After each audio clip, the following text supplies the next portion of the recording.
Et sur vous tous les frères et sœurs, vous allez bien, je suis content de vous retrouver sur cette chaîne, ça fait archi longtemps. Donc, je sais pas, peut-être que le titre il vous a un petit peu interpellé. Donc vous allez voir, ça va être encore une fois une dinguerie comme d'habitude pour pas changer. Donc ça va être un petit peu concernant le football, je sais, il y en a ça, ils aiment pas et tout, mais ça n'a rien à voir avec le foot dans un certain sens. Ça va être encore une fois comme d'habitude de la symbolique, etc. Des trucs complètement ouf. On va du coup faire quelques petites choses. Après, on va aller à Songbird parce qu'il y a un lien entre ce qu'on va étudier, donc vous le voyez là sur la photo avec le bracelet jaune, et le Songbird, donc un film que j'avais humblement analysé, la vidéo est sur la chaîne, encore une fois. On va aller juste aux histoires des fan zones, etc. Donc les regroupements quand il y a les matchs avec les grands écrans, etc., etc. On va regarder un petit peu Roland Garros, etc., le Tour de France. D'accord. Donc vous allez voir, ça va être encore une dinguerie.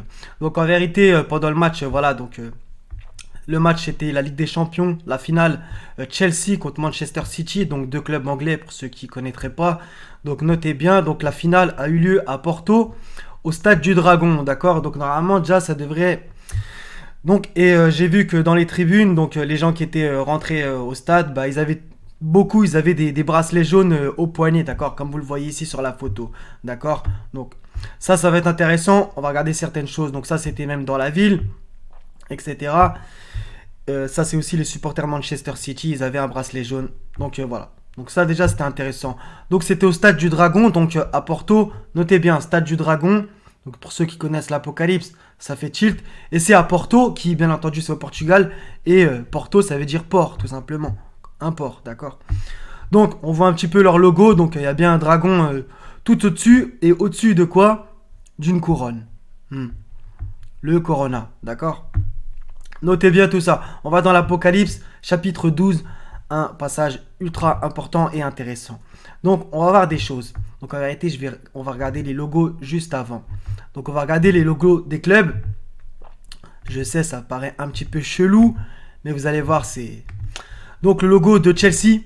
Donc, j'espère que vous voyez. Je vais baisser le logo de Chelsea. Donc, voilà, donc on le voit. Donc, c'est un lion, comme d'habitude. Etc. etc. Donc on regarde même leurs anciens logos, c'était bien un lion pratiquement en tout temps depuis qu'ils existent, même s'il y a eu deux trois petites variantes. D'accord. Donc un lion, on va regarder certaines choses. Signification de Chelsea vient de l'ancien anglais, il signifie port de mer. Ah d'accord.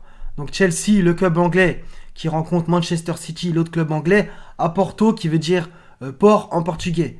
Donc là on a un lien entre Chelsea, port de mer, et Porto, la ville, le port. D'accord. Le logo de Manchester City, il a changé récemment. Maintenant, il était comme ça avant, donc avec un aigle, d'accord. Un aigle. Clair, net et évident. Et on voit bien ces deux, comment ça s'appelle? J'arrive pas à m'exprimer, c'est incroyable. Ces deux ailes, voilà. On voit bien ces deux ailes, ça va être important, d'accord. Donc, on va dans l'Apocalypse tout de suite. Donc, le dragon, on va s'en occuper juste après, d'accord. Donc, regardez. Donc, au verset 14, on va s'occuper de l'aigle. Et vous allez voir si c'est important. Donc, il y a une histoire avec le dragon, etc., etc. Et il fut précipité le grand dragon, le serpent ancien, appelé le diable et Satan. Celui qui séduit toute la terre, il fut précipité sur la terre et ses anges furent précipités avec lui. Bon, ange, je ne traduirai pas forcément par ça, messager plutôt. Bref. Donc, le dragon égale le diable. C'est clair, net et évident. Et j'ai oublié de le dire, mais la finale ne devait à la base pas avoir lieu dans ce stade, dans le stade du Dragon. Elle devait avoir lieu à Istanbul, en Turquie, d'accord. Il s'est passé pas mal de choses avec la Turquie, etc. cette année. Enfin, l'année dernière plus précisément, d'accord. Donc elle a été délocalisée au Portugal, à Porto. Étonnamment, la finale de l'année d'avant était aussi au Portugal, cette fois-ci à Lisbonne, dans le stade de la Luz, donc le stade de la lumière. Demandez-vous quelle lumière? Moi j'ai l'impression que c'est la lumière de Lucifer, d'accord? Le porteur de la fausse lumière, d'accord? Donc, ça commence très fort. On va dans le même chapitre, donc le chapitre 12 de l'Apocalypse, qui est un chapitre, comme tous, important, mais particulièrement avec la femme, qui justement, là-haut, on voit écrit, et une couronne de 12 étoiles sur sa tête. D'accord? Une couronne de 12 étoiles. On retourne au logo de Porto, il y a une couronne. D'accord? Et c'est le dragon qui est assis dessus. D'accord? Et J'avais déjà fait des vidéos où je parlais du Keter, etc. Donc c'est la plus haute Séphira, d'accord? Donc tout ça, ça pue vraiment. On continue, on va tout à la fin avec l'aigle, d'accord? Quand le dragon vit qu'il avait été précipité sur la terre, il poursuivit la femme qui avait enfanté l'enfant mâle. Donc il y a beaucoup d'images dans l'Apocalypse. Et voilà, c'est un livre quand même assez compliqué. Et les deux ailes du grand aigle furent données à la femme, afin qu'elle s'envolât au désert vers son lieu où elle est nourrie un temps, des temps, et la moitié d'un temps, loin de la face du serpent. Donc regardez, les deux ailes du grand aigle. Donc on ne peut pas faire plus, hein. L'aigle ici, il a vraiment deux ailes visibles. Alors que des fois, sur certains aigles, des fois elles sont pas forcément ultra visibles. Là, elles sont vraiment visibles. Les aigles du logo de Manchester City. On a vu aussi justement, loin de la face du serpent, le serpent qui est au-dessus de la couronne, le logo du FC Porto, le résident du stade du Dragon, d'accord. Et Chelsea qui veut dire port de mer, comme je l'ai dit, et Chelsea avec son logo, avec le lion. On va y aller, j'espère pas vous embrouiller l'esprit. Apocalypse à chapitre 13, donc c'est juste le chapitre d'après. La bête que je vis était semblable à un léopard, ses pieds étaient comme ceux d'un ours, et sa gueule comme une gueule de lion, d'accord. Et le logo de Chelsea, c'est un lion, et c'est eux qui ont gagné la coupe, d'accord. Alors que paradoxalement, les deux ailes du grand aigle furent données à la femme, données, d'accord. Donc les deux ailes du grand aigle, dans un certain sens, de ce que je comprends, elles aident la femme, d'accord, qui est poursuivie par le dragon, etc., d'accord. Donc tout ça, c'est important à comprendre. Et l'équipe qui a les deux ailes du grand aigle a perdu, contrairement à celle qui avait le logo du lion. Et sa gueule comme une gueule de lion. Le dragon lui donna sa puissance et son trône et une grande autorité. Donc vous voyez, c'est clair et évident. Ok, d'accord. Donc c'est la bête. Bref, donc tout ça c'est ultra important. Et c'est bien entendu le chapitre du verset 18. C'est ici la sagesse que celui qui a de l'intelligence calcule le nombre de la bête, car c'est un nombre d'hommes et son nombre est 666. D'accord. Et justement, les versets d'au-dessus. Elle fit que tous, petits et grands, riches et pauvres, libres et esclaves, reçussent une marque sur leur main droite ou sur leur front, et que personne ne put ni acheter ni vendre sans avoir la marque, le nom de la bête ou le nombre de son nom. Donc, pour poursuivre un petit peu cette vidéo, je vais essayer de dire certains mots un petit peu codés pour que, voilà. Donc, bientôt, bien entendu, pour certaines activités, il va falloir absolument le tour de passe-passe, vous avez compris, et absolument la picouse, d'accord. C'est évident, surtout pour passer les frontières, encore pire, d'accord. On va justement y aller après, d'accord. Donc l'Apocalypse, chapitre 20, il saisit le dragon, le serpent ancien, qui est le diable et Satan, et il le lia pour 1000 ans. Donc ça, c'est à la toute fin du livre, quand même, d'accord. Mais c'est encore une confirmation que le dragon est le diable, d'accord. On va maintenant à Songbird, donc justement, il y avait cette chose avec... j'ai pas envie de vous spoiler, en vérité, je préférais que vous regardiez ce film. Il y a des choses super intéressantes. Donc, le mec, le principal acteur du film, voilà, il a comment ça s'appelle? Il a un bracelet jaune lui aussi, d'accord? Il a même un t-shirt jaune, comme vous le voyez. Donc, il y a beaucoup de choses avec le jaune et ils avaient un bracelet jaune, les supporters, d'accord? Encore pas mal de trucs avec le jaune.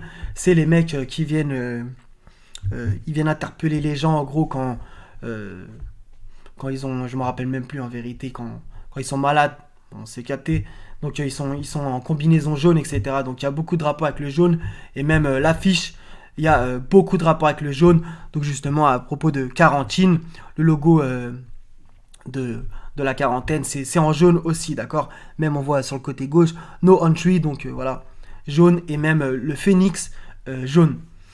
Si on regarde un petit peu, d'ailleurs, voilà, encore une fois, c'est un oiseau, donc c'était intéressant. À propos des fan zones, donc pour ceux qui connaissent pas, voilà, c'est des lieux où, voilà, en gros, ils mettent un écran géant et les gens, ils viennent se rassembler. Bref, en vérité, vous connaissez tous, etc. Donc, qu'est-ce qu'ils disent à propos de ça? Sur place, le port vous m'avez capté, sera bien entendu obligatoire, tout comme le respect des gestes, on s'est compris, et la distanciation, autant que faire se peut. C'est quand même une grosse blague, tout le monde va se serrer dans les bras, etc. Si la fan zone dépasse une capacité d'accueil de plus de 1000 personnes, la ministre estime que son accès sera probablement, elle met bien entre comment ça s'appelle, entre guillemets probablement, on s'est capté, conditionné à la présentation d'un pass, d'accord, un tour de passe-passe. à savoir soit un justificatif de picouse contre, on s'est compris, d'une rémission d'infection ou d'un test aux 3 lettres négatif. D'accord? Donc franchement ça pue, donc voilà. Donc on va pas se mentir, tout ça, ça va être aussi un tri entre les boucs et les brebis, hein. Donc j'ai oublié de le dire, mais par le football, ils vont vraiment... voilà, ça va être la passion. Ils vont essayer d'avoir un tas de gens, d'accord? Ça va être une dinguerie. Donc encore une fois, ça c'est à propos de Roland Garros. Ils seront les premiers à expérimenter sur un événement de grande ampleur. Les spectateurs de Roland Garros devront présenter un tour de passe-passe. Cela signifie qu'il faudra présenter soit le résultat d'un test négatif de moins de 48 heures, soit un certificat de picouse, soit un certificat de rémission, c'est-à-dire la production d'un résultat de test positif de plus de 2 semaines et de moins de 6 mois. D'accord? A expliqué la directrice générale de la Fédération française de tennis, Amélie Oudéa Castera. D'accord? C'est vraiment franchement une dinguerie. Donc on ne va pas interdire les fan zones, mais on mettra en place un protocole adapté. D'accord? Le tournoi qui aura lieu, donc l'Euro ça c'est à propos de l'Euro, j'ai carrément zappé de le dire. C'est à propos du... Voilà, ça va démarrer du 11 juin au 11 juillet. Comprendra celui qui pourra. Donc voilà, donc...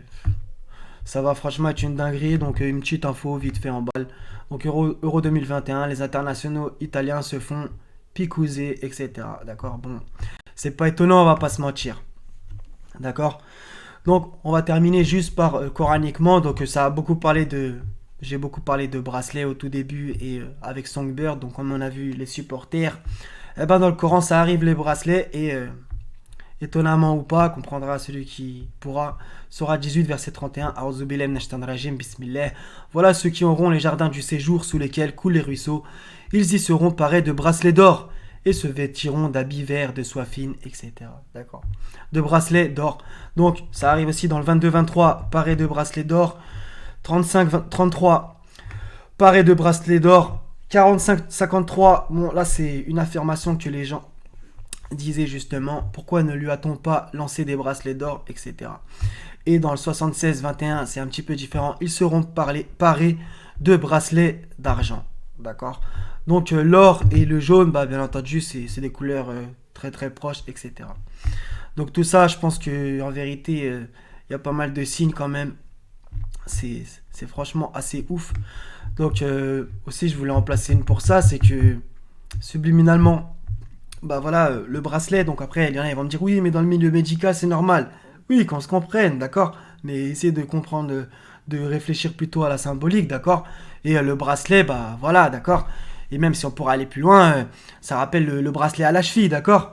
Le bracelet électronique, d'accord? Et bah j'ai envie de vous dire, vu qu'on était un peu quand même enfermé avec le très confinement, bah voilà, tout ça, ça colle. D'accord? Tu veux sortir de prison, bah mets le bracelet jaune. D'accord? Une couleur qui rappelle aussi une certaine chose, d'une certaine période. D'accord? Donc voilà les frères et sœurs, donc j'espère que ça vous aura intéressé. Si c'est pas le cas, bah... Mais alish, hein. Donc voilà les frères et sœurs, soyez bénis. Wassalamun ala al-mursalin. Walhamdulillahi rabbil alamin. La ilaha illa hu al-hazizul hakim. Paix sur vous tous. Prenez soin de vous. À la prochaine si Dieu veut. Salam.